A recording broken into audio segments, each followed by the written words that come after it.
मैं RHA sir आप लोगों को अपने YouTube channel bright future science coaching पर स्वागत करते हैं। अब तक हमने प्रॉपर्टीज ऑफ डिटर्मिनेंट खत्म कर चुके हैं।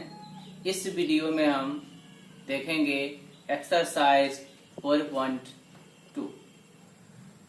इनमें जितने भी प्रश्न हैं उनको कवर करते हुए आगे बढ़ते हैं। यदि आपको इस वीडियो में समझ नहीं आए तो आप पिछला वीडियो में उसका प्रॉपर्टीज देख लीजिएगा, याद कर लीजिएगा, तब ये चैप्टर आपको आसानी से समझ आ जाएगा।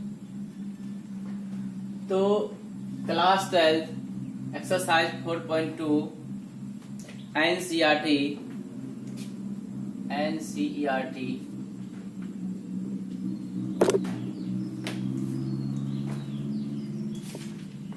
प्रश्न कहता है कि निम्नलिखित सारणिक का बिना प्रसरण किए हुए उचित गुणधर्मों का प्रयोग करके सिद्ध करें।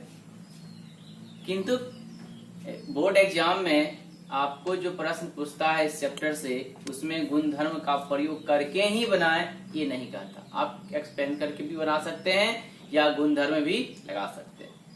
और इस चैप्टर से बोर्ड में एक क्वेश्चन 5 मार्क्स का जरूर रहता है और ये चैप्टर आपका भी आया है, ऑब्जेक्टिव में भी रहता है और दीर्घ उत्तरीय में भी रहता है। इसलिए इस चैप्टर को बढ़िया से पढ़िएगा। नंबर 1 है, इसको हम मान लेते हैं डेल बराबर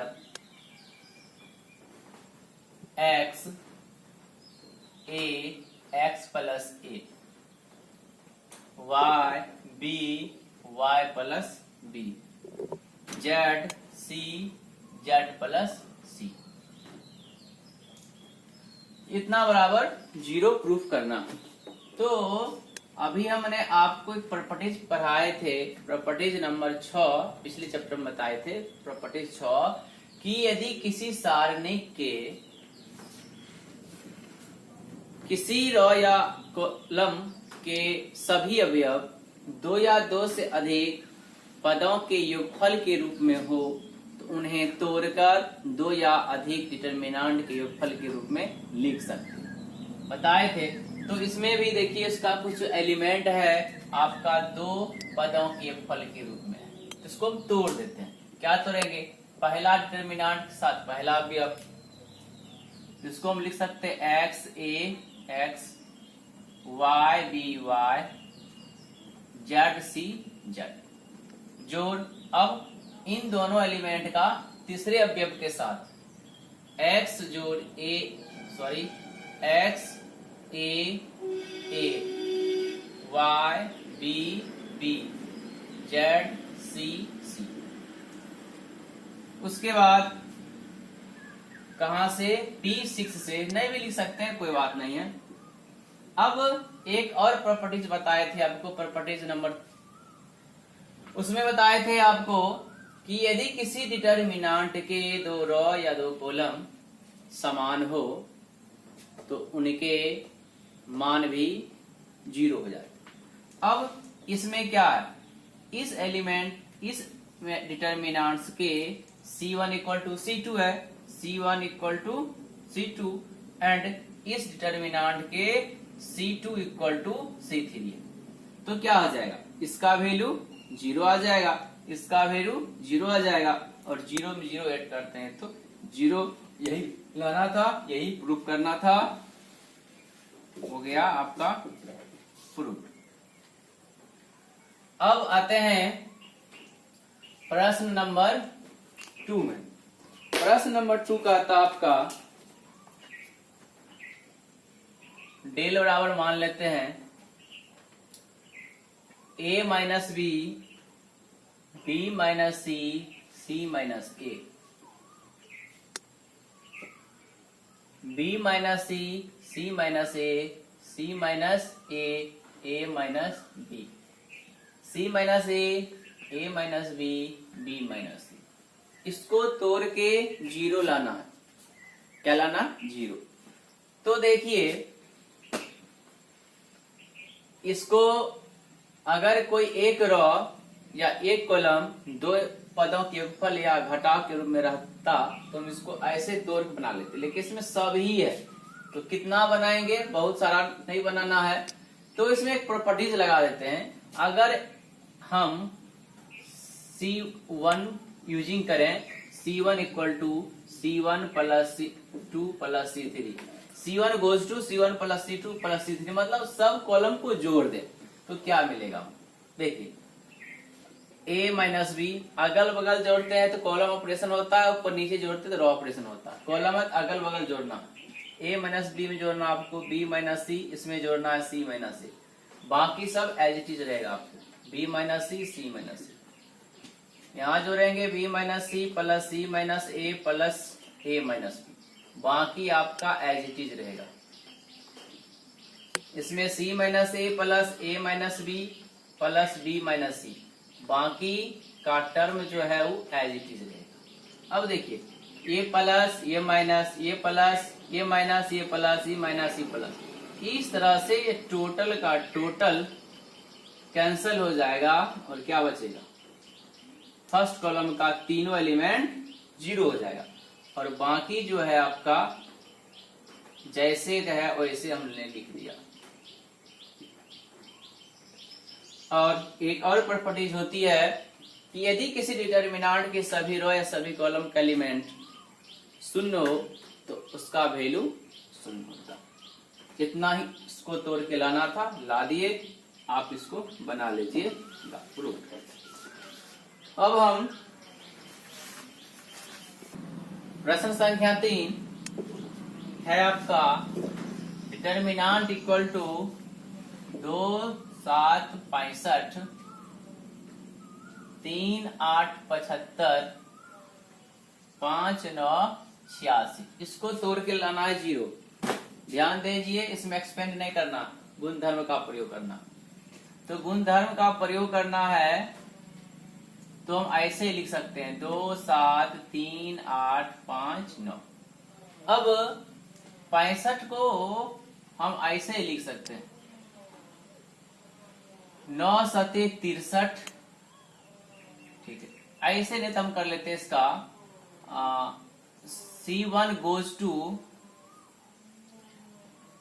C1 में 9 C2 करके जोड़ देते हैं, मतलब इस टर्म में इस कॉलम में 9 9 से गुना करके इस वाले को जोड़ते जाते हैं तो क्या मिलेगा हमको, मिलेगा 9 से गुना करेंगे 9 से 63 2 65, 9 8 72 3 75, 9 9 81 5 86। अब क्या कीजिए, बाकी टर्म को आप वैसे लिख दीजिए।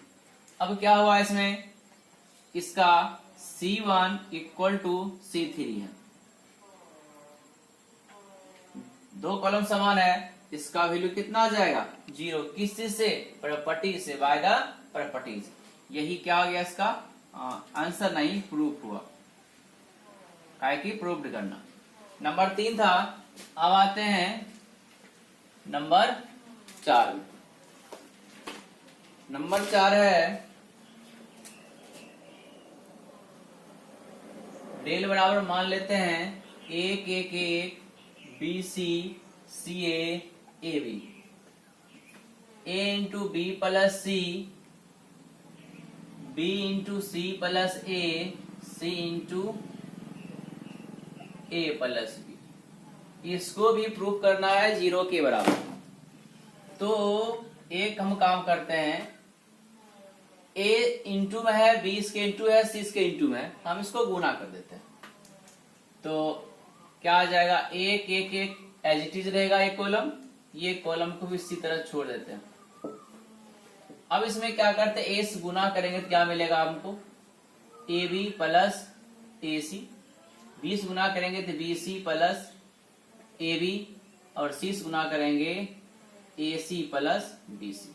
अब हम यदि इन दोनों कॉलम को हम जोड़ दें तो सबका मान एक ही आएगा। कौन मान आएगा देख लेते हैं, using C3 goes to C2 plus C3 1 1 1, यहां हम C2 भी लिख सकते थे लेकिन C2 लिखेंगे तो यहाँ बड़ा ही टर्म आएगा, फिर यहाँ बड़ा क्यों लिखेंगे, इसलिए यही बड़ा लिख देंगे, यहाँ छोटा है ना देंगे। यहाँ पे BC CA AB।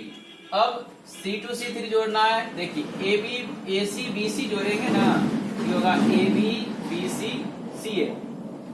अब AB BC CA को जोड़ेंगे, ये भी होगा AB BC CA। इसको भी जोड़ेंगे तो AB BC CA। अब एक कॉलम 3 के जितना एलिमेंट है सब समान।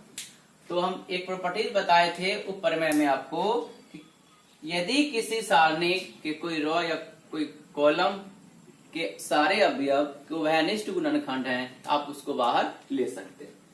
तो बाहर कैसे लिखेंगे, लेंगे taking common AB plus BC plus CA from C3 we get, हम पाते हैं कि तो AB BC CA को बाहर लेंगे तो यहाँ 1 1 1, ये होगा BC, ये होगा CA, ये होगा AB। यहाँ पे क्या बच जाएगा 1 1। अब एक प्रॉपर्टीज को याद कीजिए आप, क्या AB BC CA और इधर इसका C1 C3 इक्वल है, तो क्या हो जाएगा 0 हो जाएगा। क्यों 0 होगा, क्योंकि C1 इक्वल टू C3, दो कॉलम समान है तो वैल्यू 0 देगा, और 0 से गुना करेंगे तो 0 आ जाएगा। इतना बराबर 0 लाना था, ला दिए। इस तरह से आप इसको बनाइएगा प्रूफ। अब आते हैं अगला प्रश्न। चलिए अब प्रश्न नंबर 5 में आते हैं, इतना को तोड़ के इतना लाना। तो इस दो पक्ष है, तो RHS LHS तो है ही, इससे पहले वाला में भी था, लेकिन RHS भाग में 0 था तो इसको डेल मान के निकाल दिए थे। तो इसमें भी डेल इसको मान के तो ला सकते हैं, लेकिन LHS से बराबर हम लिख लेते हैं, क्या है B plus C plus A plus B। फिर क्या है Q plus R plus P plus Q, Y plus Z plus X plus Y। इसमें भी क्या करते हैं, देखिए पूरे डिटर्मिनेंट के बाहर 2 है, इसमें 2 होना चाहिए, तो उसको हम बाहर लेंगे। तो हम एक यहाँ पे क्रिया करते हैं यूजिंग। क्या यूजिंग करते हैं, अगर हम इसको जोड़ें तो किसी का चॉइस नहीं मिलेगा। अगर हम इसको जोड़ें, देखिए B भी 2 हो जाएगा, C भी 2 हो जाएगा, A भी 2 हो जाएगा, अर्थात सबका चॉइस मिलेगा। तो हम यूजिंग यहाँ करते हैं R1 गोज टू, नीचा पर जोड़ते हैं तो operation R1 plus R2 plus R3। तो इसमें इसको जोड़ना है, इसमें इसको जोड़ना है, तो 2B 2C 2A, इसको हम सीधा लिख देते हैं 2 into A plus B plus C। का सब 2 2 आएगा, 2 कॉमन ले लेते हैं। उसी प्रकार इसमें भी 2 को Q, 2 को R, 2 को P, तो 2 हम कॉमन ले लेंगे, क्या बचेगा P Q R। इसी तरह इसमें भी 2Y 2X 2Z आएगा, 2 बाहर कर लेंगे तो 2 into X plus Y plus Z। बाकी के सब एलिमेंट्स एज इट इज रहेगा, C plus A plus B, R plus P plus Q, Z plus X plus Y। अब बताए थे एक प्रॉपर्टीज आपको, यदि किसी डिटर्मिनेंट्स के किसी रो या कॉलम में एक अचर राशि से गुना हो तो उस राशि को हम बाहर भी ले सकते हैं, या ये भी बताए थे किसी डिटर्मिनेंट किसी रो या कॉलम के एक सार गुणनखंड हो उसको हम बाहर ले सकते हैं। तो इसमें सार गुणनखंड क्या है, 2 का अलावा और कुछ नहीं है। तो taking common 2 from R1 we get, R1 से 2 कॉमन लेने पर हम पाते हैं कि 2 बार ले लेंगे तो क्या बचेगा, यहाँ बचेगा A plus B plus C plus A plus B। यहाँ बचेगा आपको P plus Q plus R plus P plus Q। यहाँ पे बचेगा X plus Y plus Z plus X plus Y। अब देखिए साबित करने वाले में यहाँ C है, यहाँ B है, यहाँ पे A है, तो यहाँ पे केवल क्या बचना चाहिए, C बचना चाहिए, यहाँ पे C बचना चाहिए और यहाँ पे A बचना चाहिए। तो कैसे बचेगा यहाँ पे, अब देखिए हम क्या करते हैं, R2 का ऑपरेशन करते हैं। R2 में R1 में से यदि हम R1 में से R2 घटा लें, R1 क्या है A plus B plus C, और इसमें से R2 C प्लस A घटाएंगे, AC तो खत्म हो जाएगा, B बचेगा, B यहाँ बचेगा, ठीक है। And R3 goes to R1 में से हम R3 घटा लेते हैं। देखिए AB इसमें से घटाएंगे क्या बचेगा, C है। तो 2 इंटू ऊपर वाले को एज इट इज लिखते हैं, P plus Q plus R X plus Y plus Z। अब देखिए इस वाले में से इसको घटा के यहाँ लिखना है, दोनों का A C C कट जाएगा, क्या बचेगा, B बचेगा। अब यहाँ के लिए इसमें से E को घटा के लिखना है, A कट जाएगा, B कट जाएगा, तो C बचेगा। उसी प्रकार यहाँ लिखने के लिए इसमें से इसको घटाएंगे, R कट जाएगा, P कट जाएगा, क्या बचेगा, Q बचेगा, और यहाँ पे क्या बचेगा, R बचेगा। उसी प्रकार यहाँ लिखने के लिए दो जगह भरना है, यहाँ लिखने के लिए इसमें से घटाएंगे, X कट जाएगा, Z कट जाएगा, क्या बचेगा, Y बचेगा। अब यहाँ लिखने के लिए इसको इसमें से घटाएंगे, X कट जाएगा, Y कट जाएगा, क्या बचेगा, Z बचेगा। अब देखिए इतना तो पुर गया, अब कितना बचा, ऊपर खाली यहाँ पे क्या लाना है, APX। एक ऑपरेशन और करेंगे, क्या ऑपरेशन करेंगे, लिखेंगे हम using R1 goes to R1 minus R2 plus R3। कहने का मतलब यदि R1 में से हम 2 3 को जोड़ के घटा दें तो वो आ जाएगा। तो इसमें से A plus B plus C में BC घटाएंगे क्या बचेगा, केवल A बचेगा, तो यहाँ A बचेगा, यहाँ पे B C तो है नहीं। PQR में से QR घटाएंगे क्या बचेगा, P बचेगा, यहाँ QR है। अब X plus Y plus Z में से YZ घटाएंगे क्या बचेगा, X बचेगा, YZ है ही 2। अब देखिए इसको तोड़ कितना लाना था, हम LHS से चले, तोड़ते तोड़ते RHS के इतना पुर गए, हम लिख सकते हैं RHS प्रूव्ड। प्रश्न संख्या 6 में है, मान लेते हैं डेल बराबर 0 A minus B minus A 0 minus C B C 0। इसको तोड़ के क्या लाना है, 0 लाना है। तो हम एक काम करते हैं कि इसके एक्सपेंड तो करना नहीं है, प्रॉपर्टीज लगानी है, काहे की बुक का रहा अपना मन से काटा तो एक्सपेंड करके 0 ला देते। तो R1 R को हम कॉलम से इंटरचेंज कर देते हैं, बताए थे प्रॉपर्टीज नंबर 1 में, किसी सारणी के सभी रो को कॉलम से बदल दिया जाए तो उसका मान बदलता नहीं। तो क्या होगा, पहला जो रो है वो कॉलम बन जाएगा, मतलब पहला कॉलम बनेगा 0 A माइनस B, दूसरा रो जो है वह दूसरा कॉलम बनेगा माइनस A 0 माइनस C, और तीसरा रो तीसरा कॉलम बनेगा। अब एक काम करते हैं, इन सब से माइनस बाहर ले लेते हैं, माइनस बाहर लेंगे तो ये 0 कोई साइन नहीं होता, A हो जाएगा प्लस में, B हो जाएगा माइनस में, A हो जाएगा माइनस में, 0 ऐसे रहेगा, C हो जाएगा माइनस में, B प्लस में, C प्लस में, 0 ऐसे। अब देखिए ये किसके बराबर है, ये जो है पहले के बराबर है, जितना पहले डिटर्मिनेंट था उसके बराबर है। तो इसके जगह हम क्या लिख सकते हैं, डेल लिख सकते हैं, काहे कि डेल मान्य है। तो इधर से ये डेल आया, इस डेल को इधर लाएंगे तो प्लस में आएगा, क्योंकि इधर माइनस में इक्वल टू 0, सब कुछ ले आए तो 0 बचा। एक डेल को जोड़ेंगे दूसरे डेल के साथ तो 2 डेल बराबर 0 आएगा, तो डेल बराबर 0 भागा 2 बराबर 0। यही क्या हो गया, आपका प्रूव्ड हो गया। अब आते हैं प्रश्न संख्या 7।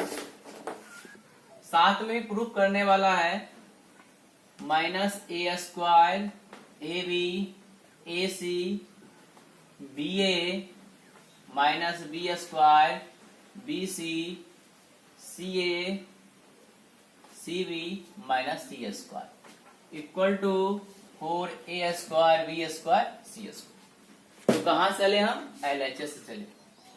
तो LHS बराबर है क्या मेरा?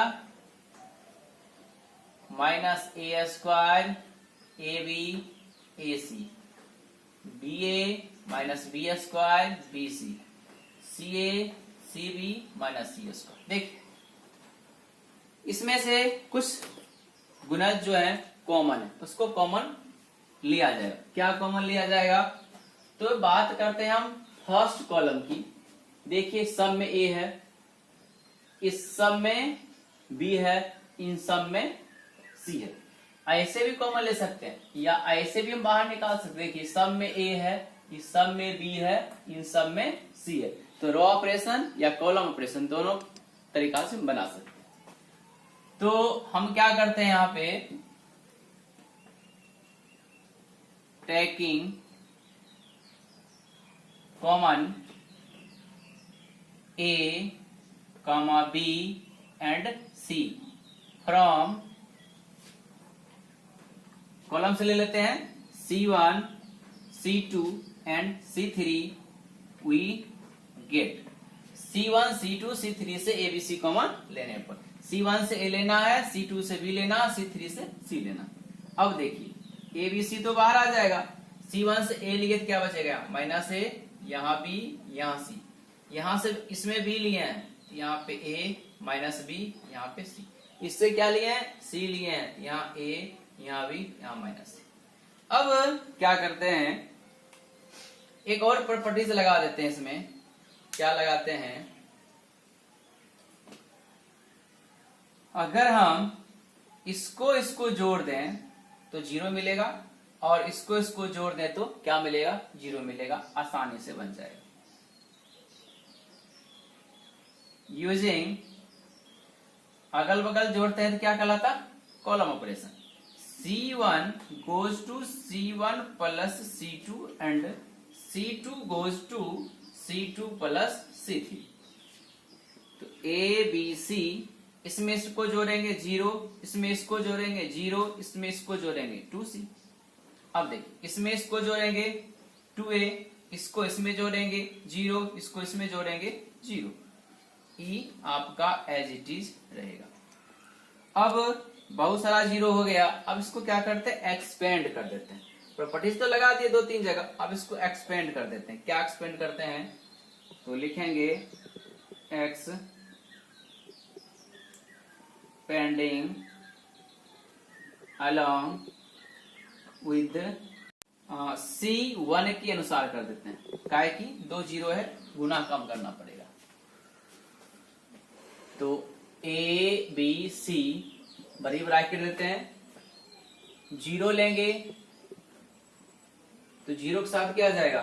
सुनिए 0 रहे तो 0 भी हो जाएगा, 2 0 हो जाएगा। काहे कि C1 के अनुदिश कर रहे हैं तो इसका कॉलम 0 है, टोटल गुणनफल 0 आएगा, इसका भी 0 आएगा। तो एक प्लस 0 माइनस 0 फिर प्लस 2C प्लस 2C।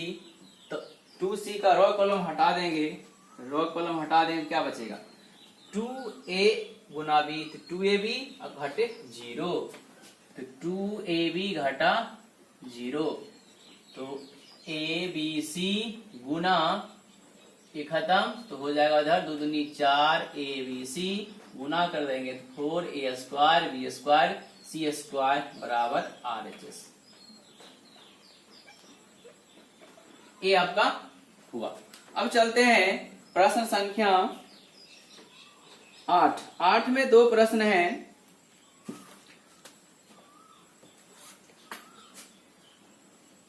आठ का पहला है,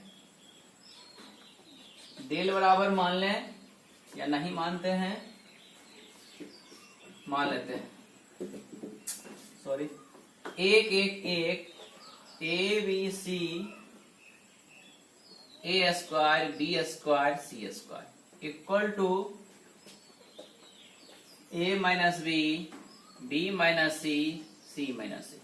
इस तरह के प्रश्न भी ऑब्जेक्टिव में आता है, ध्यान दीजिएगा। अगर a और a स्क्वायर है, इसका सीधा आंसर याद रखिएगा a minus B, b minus C, c minus a। अगर यहाँ 1 1 है, यहाँ x y z है, यहाँ x square y square z square है, इसका भी ऑब्जेक्टिव आप आंसर दे सकते हैं x minus Y, y minus z और z माइनस x। फिलहाल आते हैं इसमें LHS बराबर क्या है मेरा 1 1 1 ABC a square b square c square. अब देखिए प्रूफ करके क्या लाना है, a माइनस बी लाना है पहले टर्म, तब BC। तो a माइनस बी का ये में से a घटाना, इसमें से घटाना, तो इसमें से a घटा भी कैसे होगा, तो यहाँ लिखना पड़ेगा यूजिंग, नीचा पर घटाते हैं तो रॉ ऑपरेशन, अगल बगल column operation. R1 goes to R1 minus R2 and R2 goes to R2 minus R3। तो एक में से गया 0, एक में से गया 0, इसको एलटी छोड़ दिए। a में से b गया a माइनस बी, b में c गया b minus C, c as रहेगा a square minus b square, b square minus c square, c square as it is. अब क्या करते हैं, हम एक स्टेप इधर बढ़ाते हैं। पहला 0 0 1, तब है a minus B, b minus C और c। अब देखिए a square minus B square को हम लिख सकते हैं a minus B into A plus B. इसको लिख सकते हैं b minus C, b plus C और c स्क्वायर को एज इट इज। अब फर्स्ट रो में क्या, देखिए दोनों में a माइनस बी है, इसमें b माइनस सी है, तो वहां से हम कॉमन निकाल सकते हैं क्या चीज, taking common a minus B and b minus सी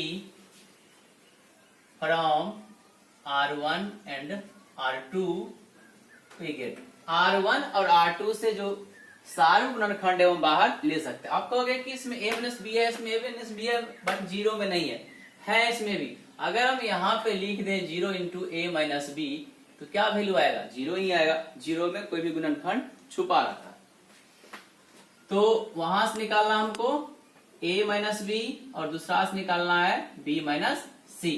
तो क्या बचेगा, यहाँ पे 0 0 1, यहाँ पे 1, यहाँ पे 1, यहाँ पे c, यहाँ पे a प्लस बी, यहाँ पे b प्लस c, यहाँ पे c स्क्वायर। अब क्या करना है, लास्ट स्टेप में एक्सपेंड कर देते हैं, x pending along with R1 we get, हम पाते हैं कि a minus B into B minus C. अब देखिए, सॉरी R1 के अनुदिश कर रहे हैं, ठीक है चलते हैं, C के अनुदिश करते तो आसानी से बन जाता।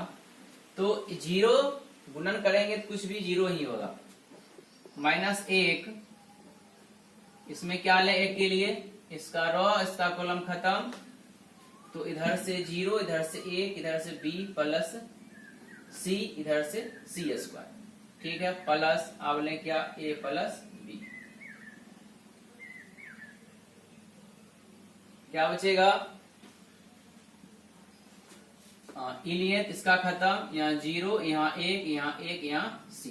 अब क्या करते हैं, a minus B, b minus C, ये 0 माइनस c स्क्वायर को 0 से गुना करेंगे तो 0 होगा, घटे b प्लस सी, तो इसको b माइनस सी कर देते हैं, क्यों, क्योंकि यहाँ घटा होगा, दोनों का चिन्ह बदलेगा, प्लस a प्लस बी। अब देखिए c एकम 0 और 1 एकम 1, तो a minus B, b minus C, ये हो गया आपका 0, हटा देते हैं, इस माइनस से गुना कर देंगे तो b प्लस सी हो जाएगा, और माइनस 1 से गुना करेंगे तो minus a minus B, minus B plus C खत्म, b खत्म, a minus B, b minus C, क्या बचा c माइनस a। यही मेरा क्या है RHS पार्ट आ गया। अब लिख सकते हैं RHS ग्रुप। तब तक आप लोग एक्सरसाइज 4.2 में प्रश्न संख्या 1 से लेकर 8 तक को बनाकर सीख लीजिएगा। और फिर हम मिलते हैं आपसे अगले वीडियो में। तब तक के लिए नमस्कार। यदि वीडियो आपको अच्छा लगे तो कमेंट्स बॉक्स में कमेंट करके जरूर बताइएगा और अपने दोस्तों के साथ शेयर जरूर कीजिएगा और लाइक सब्सक्राइब भी जरूर कीजिएगा। धन्यवाद।